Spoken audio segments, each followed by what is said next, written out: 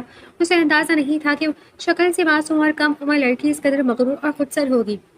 وہ خاموش رہا، لیکن اس کی آنکھیں خطرناک حد تک سرخ ہو گئیں۔ علیشہ کی بدتمیزی اور حمزہ کے چہرے کے سخت تاثرات دیکھ کر اس کی دوست نے ڈرتے ہوئے آہستہ سے علیشہ کا ہاتھ کھینچا اور سرگوشی میں بولی، یار ایسے تو مت بولو کہ اتنا ہینڈسم ڈرائیور ہے، اور شاید وہ سچ کہہ رہے ہیں۔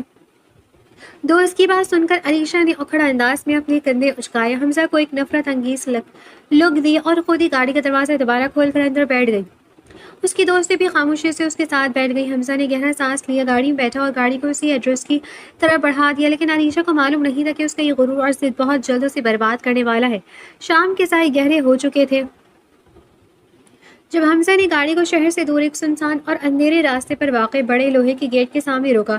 یہ وہی پرائیویٹ فارم ہاؤس تھا جس کا ایڈریس علیشہ نے دیا تھا۔ گیٹ کے اوپر رنگ برنگی مدھم لائٹس جل بجھ رہی تھیں اور اندر سے تیز لاؤڈ میوزک کی تھاپ باہر تک سنائی دے رہی تھی۔ یہاں کا ماحول ہی بتا رہا تھا کہ یہ شریف لوگوں کی جگہ نہیں ہے۔ حمزہ نے گاڑی پارک کیا اور ایک بار پھر پچھلے شیشے سے علیشہ کو دیکھا۔ اس کی آنکھوں میں علیشہ کے لیے آخری بار ایک سنجیدہ ہمدردی ابھری۔ میں اب بھی کہہ رہا ہوں، اندر مت جائیں، حمزہ نے دھیمی مگر گہری آواز میں کہا۔ یہ جگہ آپ کے وہم و گمان سے بھی زیادہ خطرناک ہے۔ یہاں جو لوگ آتے ہیں ان کا کوئی دین ایمان نہیں ہے۔ ابھی بھی وقت ہے میری بات مانے اور واپس گھر چلیں۔ علیشہ جو پہلی حمزہ کی روک ٹوک سے بھری بیٹھی تھی، سہیلیوں کے سامنے دوبارہ اپنی توہین برداشت نہیں کر سکی تھی۔ اس نے غصے سے اپنا ہینڈ بیگ اٹھایا اور گاڑی کا دروازہ کھول کر باہر نکل آئی۔ اس نے حمزہ کو جھاڑتے ہوئے انتہائی تلخ لہجے میں کہا، تم اپنی بکواس بند کرو حمزہ، تم صرف ایک معمولی ڈرائیور ہو اور اپنی اوقات میں رہا کرو۔ مجھے مت سکھاؤ کہ مجھے کہاں جانا اور کہاں نہیں۔ تم بس یہیں باہر گاڑی کی چوکیداری کرو، اندر آنے کی جرات بھی مت کرنا۔ علیشہ نے زور سے گاڑی کا دروازہ بند کیا اور اپنی سہیلیوں کا ہاتھ پکڑ کر تیز قدموں سے فارم ہاؤس کے بڑے ہال کی طرف بڑھ گئی۔ حمزہ گاڑی کے ہینڈل پر ہاتھ رکھے بیٹھا رہا۔ اس کے چہرے پر علیشہ کی اس بدتمیزی پر غصہ تو آیا، لیکن اگلے ہی پل اس کے لبوں پر ایک پراسرار مسکراہٹ ابھری۔ اس نے اپنی جیب سے موبائل نکالا، ایک نمبر ڈائل کیا۔ شکار اندر جا چکا ہے، کھیل شروع کرو، وہ کہہ کر رابطہ منقطع کر گیا۔ علیشہ اپنی سہیلیوں کے ساتھ جیسے ہی فارم ہاؤس کے اندر داخل ہوئی، اس کا دل دھک سے رہ گیا۔ اندر کا ماحول اس کی توقعات سے بالکل الٹ تھا۔ تیز کان پھاڑنے والا میوزک، ہر طرف دھواں اور شراب کی بدبو فضا میں پھیلی ہوئی تھی۔ وہاں موجود لڑکے اور لڑکیاں ہوش و حواس سے بیگانہ جھوم رہے تھے۔ علیشہ نے جن دوستوں کے بھروسے پر وہاں قدم رکھا تھا وہ خود نشے میں دھت ایک کونے میں پڑے تھے۔ علیشہ کو فوراً اپنی غلطی کا احساس ہوا۔ اس کی سہیلیوں نے ڈر کر اس کا ہاتھ پکڑ لیا۔ علیشہ، یہ جگہ ٹھیک نہیں ہے، چلو یہاں سے واپس چلتے ہیں۔ ہاں چلو، علیشہ نے گھبرا کر کہا، اور جیسے ہی وہ مڑنے لگی اچانک ہال کے سارے دروازے بند کر دیے گئے اور تیز لائٹس بند ہو کر سرخ رنگ کی لائٹس آن ہو گئی۔ اگلے ہی لمحے وہاں چند اجنبی اور خطرناک نظر آنے والے گنڈے نمودار ہوئے۔ انہوں نے علیشہ اور اس کی سہیلیوں کو گھیر لیا۔ علیشہ کا پورا وجود خوف سے کانپنے لگا۔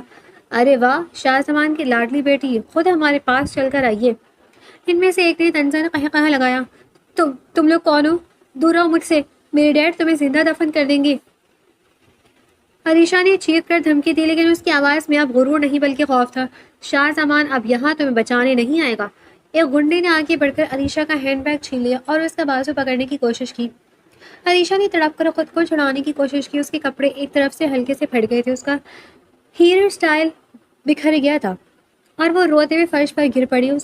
اس پر ایک ایسا وقت آ چکا تھا جہاں سے اپنی عزت پامال ہوتی دکھائی دے رہی تھی۔ وہ بری طرح مصیبت میں پھنس چکی تھی اور چیخ چیخ کر مدد کے لیے پکار رہی تھی، حمزہ بچاؤ مجھے۔ جس ڈرائیور کو وہ باہر بے عزت کر آئی تھی، اب وہی اس کی آخری امید تھا۔ لیکن اس سے پہلے کہ اس کی چیخیں ہال سے باہر جاتی، دو گنڈوں نے بے رحمی سے اسے فرش سے اوپر اٹھایا۔ علیشہ نے ہاتھ پاؤں مارے، لیکن اس کی گرفت بہت مضبوط تھی۔ تیسرے گنڈے نے فوراً اپنی جیب سے ایک سرنج نکالی اور علیشہ کے بازو پر نشہ آور انجیکشن لگا دیا۔ انجیکشن کا زہر جیسے ہی اس کے خون میں دوڑا، علیشہ کا سر چکرانے لگا، اس کے ہاتھ پاؤں ڈھیلے پڑ گئے، اس کی نظروں کے سامنے اندھیرا چھانے لگا اور وہ اپنی ہوش و حواس سے بیگانہ بالکل ان کے ہاتھوں میں جھول گئی۔ نہ جانے کتنا وقت گزرا تھا جب علیشہ نیم بے ہوشی کی حالت میں تھی۔ ہال کا بھاری دروازہ کھلا اور حمزہ مسیحا بن کر اندر داخل ہوا۔ اس نے گنڈوں کو مار بھگایا اور نیم بے ہوش علیشہ کو اپنی جیکٹ میں چھپا کر گاڑی میں ڈالا اور تیز رفتاری سے محل کی طرف نکل گیا۔ علیشہ اپنی بے بسی پر روتی حمزہ کے سینے پر سر رکھ کر آنکھیں موند گئی تھی۔ تھوڑی دیر پہلے جیسے وہ حقارت بھری نظروں سے دیکھ رہی تھی، اب اسی کے پہلو میں خود کو وہ محسوس کر رہی تھی۔ رات کے آخری پہر جب علیشہ کی آنکھ کھلی تو اس کا سر لوہے کے ہتھوڑوں کی طرح بج رہا تھا۔ انجیکشن کا اثر ابھی پوری طرح زائل نہیں ہوا تھا، لیکن جیسے ہی اس نے اپنی دھندلی نظروں سے کمرے کے جھومر اور پردوں کو دیکھا، اسے احساس ہوا کہ وہ اپنے گھر کے محفوظ محفوظ کمرے میں اپنے بیڈ پر لیٹی ہے۔ ابھی وہ پوری طرح سنبھلی بھی نہ پائی تھی کہ کمرے کا دروازہ زور سے کھلا اور شاہ زبان اندر داخل ہوئی۔ ان کا چہرہ غصے، صدمے اور شرمندگی سے لال تھا اور آنکھیں ابل رہی تھیں۔ شاہ زبان کی بیٹی، میری اکلوتی بیٹی، جس پر میں نے کبھی دھوپ کا سایہ بھی نہیں پڑنے دیا تھا، وہ رات کے اندھیرے میں ایک بدنام فارم ہاؤس سے اس حالت میں ملی ہے۔ شاہ زبان کی گرجدار آواز پورے کمرے میں گونجی۔ علیشہ خوف سے سہم کر بیڈ کے کونے سے لگ گئی۔ ڈیڈ، میری بات سنیں۔ علیشہ نے روتے ہوئے سسکیاں لی۔ کیا سنوں میں تمہاری بات؟ شاہ زبان پاگلوں کی طرح چیخ رہے تھے۔ ان کا اپنی انا اور غصے پر قابو نہیں تھا۔ تمہیں اندازہ بھی ہے تم کیسی حالت میں گھر آئی ہو؟ کپڑے پھٹے ہوئے، ہوش و حواس سے بھگانا، کسی نشے میں دھت۔ اگر کل کو یہ خبر میڈیا میں آ گئی، میرے دشمنوں تک پہنچ گئی، تو میں سڑک پر چلنے کی قابل نہیں رہوں گا۔ میں شاہ زبان ہوں علیشہ۔ میں اپنی عزت پر ایک ہلکی سی آج، ایک معمولی سا حرف بھی برداشت نہیں کر سکتا۔ میری عزت خراب کرنے سے تمہیں موت کیوں نہیں آ گئی؟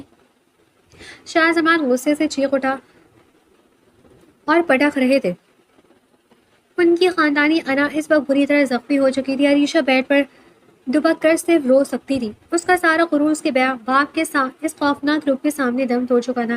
شاہ زمان اسی غصے اور بے بسی کی حالت میں لاؤنج میں آئے۔ وہاں حمزہ خانزادہ بالکل خاموش، سر جھکائے، ایک وفادار اور سنجیدہ ملازم کا روپ دھارے کھڑا تھا۔ اس کے چہرے پہ باہر سے تو افسوس تھا، لیکن اندر ہی اندر وہ شاہ زمان کی اس حالت پر جشن منا رہا تھا۔ شاہ زمان، جو شہر کے سب سے طاقتور بزنس ٹائکون تھے، اس وقت اپنی بیٹی کی بدنامی کے خوف سے اتنے کمزور ہو چکے تھے کہ ان کا وفادار اور ان کا وقار مٹی میں مل چکا تھا۔ وہ لڑکھڑاتے قدموں سے حمزہ کے قریب آئے۔ حمزہ! شاہ زمان کی آواز بھر آ گئی۔ انہوں نے آگے بڑھ کر ایک بے بس باپ کی طرح اپنے کانپتے ہوئے ہاتھ حمزہ کے سامنے جوڑ دیے۔ تم نے کل رات میری بیٹی کی جان بچائی، لیکن اب تمہیں میری اس بوڑھے باپ کی عزت بچانی ہوگی۔ تم ہی میری عزت بچا سکتے ہو حمزہ۔ حمزہ نے جھٹکے سے شاہ زمان کے جڑے ہوئے ہاتھوں کو پکڑا۔ اس کے چہرے پر حیرت اور پریشانی آ گئی۔ سر، یہ آپ کیا کہہ رہے ہیں؟ آپ میرے مالک ہیں، میرے سامنے ہاتھ مت جوڑیے۔ حکم کرے میں کیا کر سکوں؟ اس واقعے کے گواہ صرف تم ہو یا وہ گنڈے جو بھاگ گئے۔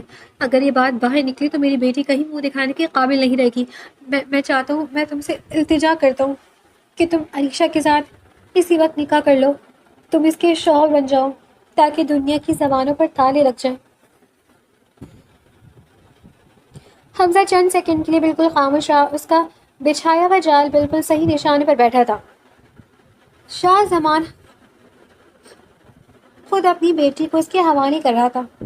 حمزہ نے انتہائی سنجیدگی سے اپنے جذبات چھپائے اور سر جھکا کر دھیمی آواز سے بولا، سر، میں آپ کی عزت پر آنچ آنے نہیں دوں گا۔ اگر آپ کی عزت اسی میں ہے اور اسی میں محفوظ ہے تو مجھے یہ فیصلہ منظور ہے۔ اسی وقت کمرے میں قاضی صاحب کو بلایا گیا۔ علیشہ کو نیم بے ہوشی اور صدمے کی حالت میں نیچے لایا گیا۔ اس نے احتجاج کرنے کی کوشش کی، لیکن شاہ زمان کے سخت چہرے اور اپنی حالت کو دیکھ کر وہ خاموش ہو گئی۔ حمزہ نے انتہائی خاموشی اور وقار کے ساتھ نکاح کے کاغذات پر دستخط کر دیا اور علیشہ نے روتے ہوئے حامی بھر لی۔ وہ مغرور امیر زادی، جو حمزہ کو اپنے پیر کی دھول نہیں سمجھتی تھی، اب قانونی طور پر اس کی بیوی بن چکی تھی اور حمزہ کی آنکھوں میں اب ایک الگ چمک تھی۔ نکاح کے فوراً بعد علیشہ کو اس کے اسی شاندار کمرے میں بھیج دیا گیا جہاں کبھی وہ ملکہ کی طرح راج کرتی تھی، لیکن آج اس کمرے کی فضا بدلی ہوئی تھی۔ وہ دلہن کے روپ میں نہیں بلکہ اپنے اسی الجھے ہوئے ہولیے اور صدمے کی حالت میں بیٹھ کے ایک کونے میں سہم کر بیٹھی تھی۔ اس کی آنسو تھمنے کا نام نہیں لے رہے تھے۔ کمرے کا دروازہ کھلا اور حمزہ اندر داخل ہوا۔ علیشہ نے ڈر کر نظریں اٹھائیں۔ اس نے سوچا تھا کہ اب حمزہ اس کا شوہر بن چکا ہے تو شاید وہ اب اس پر اپنا حق جتائے گا یا اس کے ساتھ زبردستی کرے گا، کیونکہ اب تو وہ قانوناً اس کی بیوی تھی۔ لیکن حمزہ کے چہرے پر کوئی مروت، کوئی خوشی یا کوئی جذبہ نہیں تھا۔ وہ اس کے قریب آیا اور علیشہ کو اپنی طرف کھینچا۔ وہ گھبرا کر اس سے دور ہونے کی کوشش کرنے لگی۔ میں اس چیز کے لیے تیار نہیں ہوں حمزہ، پلیز۔ اس کا روب، غرور پل بھر میں خاک ہو گیا تھا۔ وہ حمزہ لگے نہیں رہا تھا جو روز نظر آتا تھا۔ میری بہن کو دیا تھا وقت؟ وہ غصے سے دھاڑا، پھر اس کو بیڈ پر گرا تھا، بے رحمی سے اس پر جھکا تھا۔ وہ پوری رات علیشہ سے اپنا حق وصولتا رہا تھا۔ اس کے دل میں چھپی نفرت اور انتقام کی آگ اتنی شدید تھی کہ اس نے علیشہ کی ایک نہ سنی۔ علیشہ کے روتے ہوئے وجود، اس کی سسکیوں اور اس کی منتوں کا حمزہ پر کوئی اثر نہیں ہوا۔ وہ بے رحمی سے اس کے جسم کو کرچی کرچی کر گیا تھا۔ وہ رات علیشہ کے لیے کسی ہولناک عذاب کی طرح گزری، جہاں اس کا سارا غرور، اس کی انا اور اس کا نازک وجود اس شخص کے انتقام کی بھیڑ چڑھ کر پاش پاش ہو چکا تھا۔ وہ سمجھ نہیں پائی تھی کہ آخر اس نے ایسا کیا کیا ہے کہ یہ انسان اس کے ساتھ اس حد تک بے رحم ہو گیا ہے۔ اگلی صبح جیسے ہی سورج طلوع ہوا، حمزہ نے علیشہ کا بازو پکڑا اور اسے کھینچتا ہوا نیچے لاؤنج میں لے آیا۔ شاہ زمان ہال لاؤنج میں ہی بیٹھے تھے۔ جیسے ہی انہوں نے حمزہ اور علیشہ کو ساتھ دیکھا، ان کے چہرے پر تھوڑا اطمینان آیا کہ اب ان کی بیٹی محفوظ ہے، لیکن حمزہ نے علیشہ کو لانچ کے بیچ میں ایک جھٹکے سے چھوڑ دیا۔ شاہ زمان چونک کر کھڑے ہو گئے۔ حمزہ، یہ کیا بدتمیزی ہے؟ وہ تمہاری بیوی ہے۔ شاہ زمان نے کڑک کر کہا۔ بیوی؟ حمزہ نے ایک زوردار ہولناک قہقہہ لگایا۔ شاہ زمان، کھیل ختم ہو چکا ہے۔ یہ نکاح، یہ فارم ہاؤس کا ڈرامہ، یہ سب میرا بچھایا ہوا جال تھا۔ شاہ زمان اور علیشہ دونوں کے پاؤں تلے سے زمین نکل گئی۔ علیشہ نے پھٹی پھٹی آنکھوں سے حمزہ کو دیکھا۔ حمزہ شاہ زمان کے بالکل قریب آیا اور اس کی آنکھوں میں آنکھیں ڈال کر چنگھاڑا۔ شاہ زمان، تمہیں یاد ہے آج سے 3 سال پہلے تم نے کیا کیا تھا؟ تم نے اپنی طاقت اور دولت کے نشے میں چور ہو کر ایک معصوم لڑکی پر ہاتھ ڈالا تھا اور اسے بدنام کیا تھا۔ وہ لڑکی کوئی اور نہیں، میری اکلوتی چھوٹی بہن عالیہ تھی۔ شاہ زمان کا رنگ ایک پل میں سفید پڑ گیا۔ ان کے چہرے پر ہوائیں اڑنے لگی۔ حمزہ نے دانت پیستے ہوئے اپنی بات جاری رکھی۔ تم نے عالیہ کی زندگی برباد کی۔ اس واقعے کے بعد اس کے شوہر نے اسے طلاق دے دی۔ وہ روتی ہوئی برباد ہو کر میرے گھر آئی۔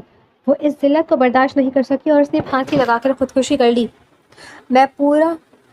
میرا پورا ہنستا کھیلتا گھرانہ تم نے اجاڑ دیا شاہ زمان۔ میں اسی دن سے تڑپ رہا تھا اور میں نے قسم کھائی تھی کہ میں تمہیں وہی تکلیف دوں گا جو تم میرے خاندان کو دی تھی۔ علیشہ حیرت سے بس انہیں دیکھ رہی تھی۔ اس کا پورا جسم کانپ رہا تھا۔ وہ اپنے والد کو دیکھ رہی تھی جو گنہگاروں کی طرح سر جھکائے کھڑے تھے۔ حمزہ نے آگے بڑھ کر میز پر نکاح نامے کے کاغذات اٹھائے اور شاہ زمان کے سامنے انہیں ٹکڑے ٹکڑے کر کے فضا میں اڑا دیا۔ اب سنو، حمزہ نے طنزیہ مسکراہٹ کے ساتھ کہا، اب تمہاری بیٹی کے پاس کوئی ثبوت، کوئی گواہ نہیں ہے کہ اس کا مجھ سے نکاح ہوا ہے۔ میں نے سارے کاغذات، ساری فائلیں غائب کر دی ہیں۔ دنیا کی نظر میں اور قانون کی نظر میں عائشہ کا کوئی شوہر نہیں ہے، لیکن ہاں، اس بات کا گواہ پورا شہر ہے۔ وہ ہسپتال کی رپورٹیں گواہ ہیں اور وہ کلب کے لوگ گواہ ہیں کہ کل رات شاہ زمان کی بیٹی کے ساتھ اس فارم ہاؤس میں زیادتی کی گئی تھی۔ وہ وہاں نشے کی حالت میں پائی گئی تھی۔ شاہ زمان نے تڑپ کر کہا، حمزہ ایسا مت کرو، میری بیٹی بے گناہ ہے۔ میری بہن بھی بے گناہ تھی شاہ زمان۔ حمزہ نے غصے سے چلایا، اب تم اپنی اس مغرور بیٹی کو خود سنبھالو۔ اب میں بھی دیکھتا ہوں کہ تمہاری بیٹی کی بدنامی پورے شہر میں ہونے سے تمہیں کون روکتا ہے۔ میں تمہیں وہ زخم دے دوں گا جو نسلوں تک تمہارا پیچھا نہیں چھوڑیں گے۔ حمزہ نے ایک آخری نفرت انگیز نظر علیشہ اور شاہ زمان پر ڈالی، مڑا اور تیز قدموں سے محل کا بڑا دروازہ پار کر کے وہاں سے چلا گیا۔ پورے لانچ میں اب موت کا سا سکوت تھا۔ علیشہ وہیں بیٹھ کر رہ گئی۔ اس کی دنیا اجڑ چکی تھی۔ وہ پھٹی پڑی آنکھوں سے کبھی بکھرے ہوئے کاغذات کو دیکھتی اور کبھی اپنے باپ کو۔ وہ لڑکھڑاتے قدموں سے آگے بڑھی۔ اس کی آنکھوں سے آنسو بہہ رہے تھے، لیکن اس بار ان آنسوؤں میں ایک گہرا صدمہ تھا۔ اس نے شاہ زمان کے سامنے جا کر ان کے کندھے جھنجھوڑے۔ ڈیڈ! علیشہ کی آواز کانپ رہی تھی۔ یہ حمزہ کیا کہہ رہا تھا؟ کیا آپ نے واقعی کسی کی زندگی برباد کی تھی؟ کیا عالیہ نام کی لڑکی کے ساتھ آپ نے وہ سب کچھ کیا تھا؟ شاہ زمان نے اپنی بیٹے کی آنکھوں میں دیکھنے کی ہمت نہیں کی اور نہ ہی وہ کر پا رہے تھے۔ وہ گھٹنوں کے بل فرش پر بیٹھ گئے اور رونے لگے۔ ہمارے ماضی کی گناہ ہمیشہ ہمارا پیچھا کرتے ہیں علیشہ۔ شاہ زمان نے روتے ہوئے سسکیاں لی۔ ہاں، حمزہ سچ کہہ رہا تھا۔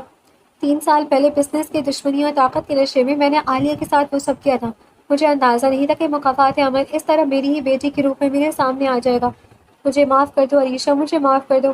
علیشہ چند قدم پیچھے ہٹی۔ اس کا وہ باپ جو اس کے لیے آئیڈیل تھا اور جس کے نام پر وہ پورا دن غرور کرتی پھرتی تھی، وہ خود ایک مجرم نکلا۔ اسے سمجھ آ گیا کہ جو کچھ بھی اس کے ساتھ ہوا ہے، کمرے میں بند ہونا، فارم ہاؤس کا حادثہ اور یہ زبردستی کا نکاح، وہ سب قدرت کا انصاف تھا جو حمزہ کے ہاتھوں پر پورا ہوا تھا۔ وہ اپنے سر پر ہاتھ رکھ کر وہیں فرش پر بیٹھ گئی جہاں اس کا غرور اور اس کے باپ کی عزت دونوں ہمیشہ کے لیے مٹی میں مل چکے تھے۔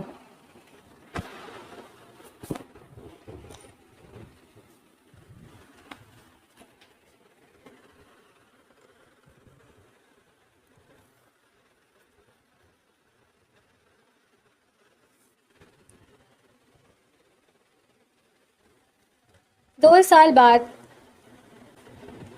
شام کا سورج دھیرے دھیرے ڈل رہا تھا۔ پرندوں کی چہچہاہٹ اور بچوں کے ہنسنے کھیلنے کی آوازوں سے پورا ماحول زندہ لگ رہا تھا۔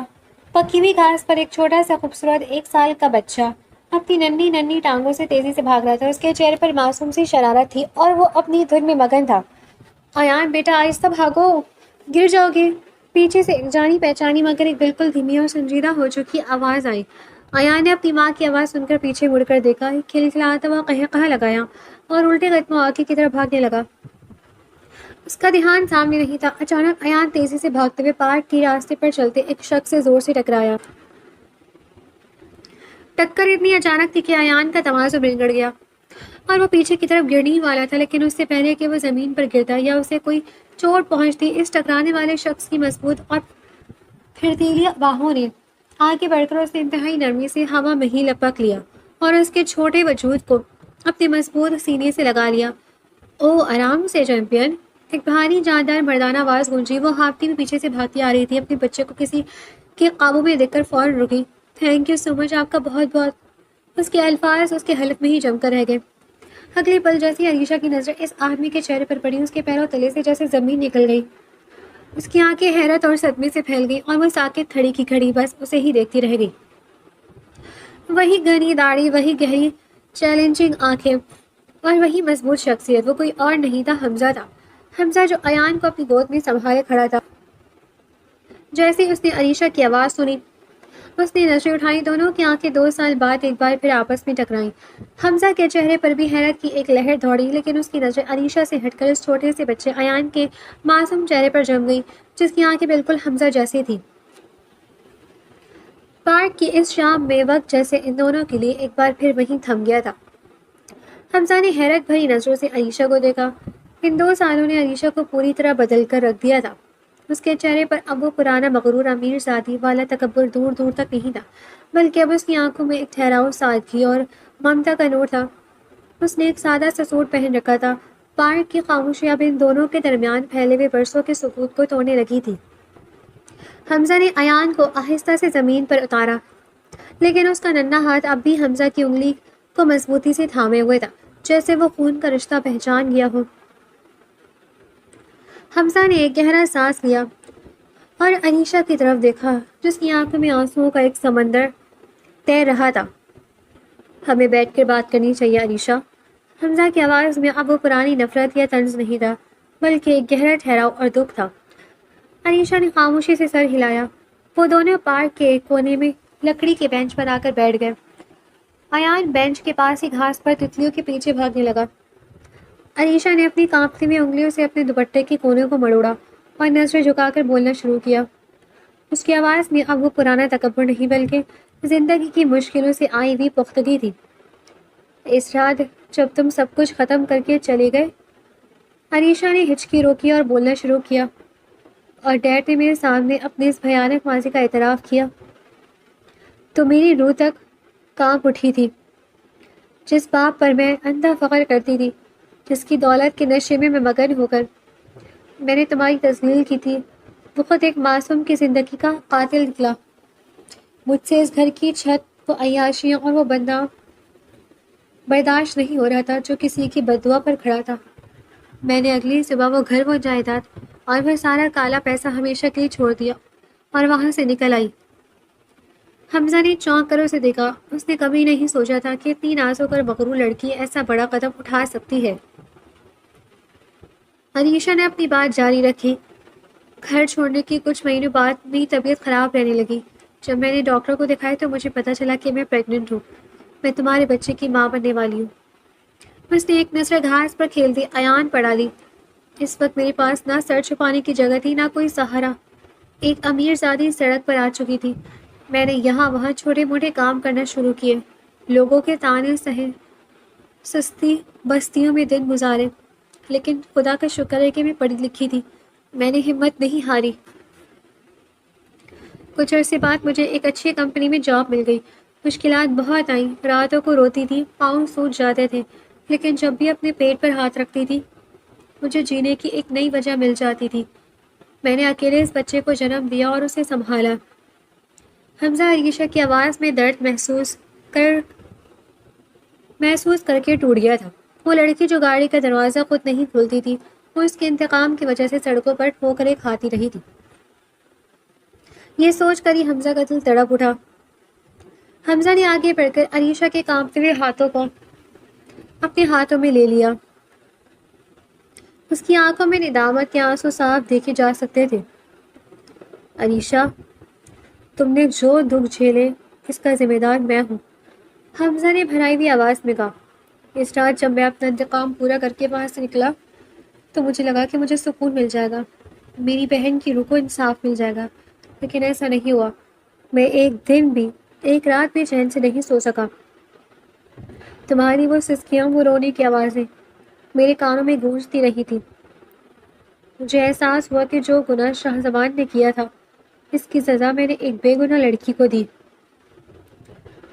جو میری بیوی بن چکی تھی۔ حمزہ نے ایک گہرا سانس لیا اور ماضی کی یادوں میں کھو گیا۔ میں اپنی اس بے چینی سے تنگ آ کر ٹھیک 6 ماہ بعد واپس تمہیں ڈھونڈنے اس گھر کی طرف گیا تھا۔ میں سب کچھ ختم کر کے تمہیں اپنانا چاہتا تھا، لیکن وہاں پہنچ کر معلوم ہوا کہ شاہ زمان نے وہ گھر بیچ دیا ہے اور وہ خود شدید بیماری کی حالت میں کسی گمنام جگہ منتقل ہو گئے ہیں۔ تمہارا دور دور تک کوئی پتہ نہیں تھا، تم غائب ہو چکی تھی۔ میں نے شہر کا کوئی کونا، کوئی ہسپتال، کوئی علاقہ نہیں چھوڑا جہاں تمہیں نہ ڈھونڈوا سکوں، اور نہ تمہیں نہ ڈھونڈا ہو، لیکن تم جیسے زمین میں دھس گئی تھی۔ اس نے پارک کے ارد گرد پھیلے ہوئے درختوں کو دیکھا اور مسکرایا۔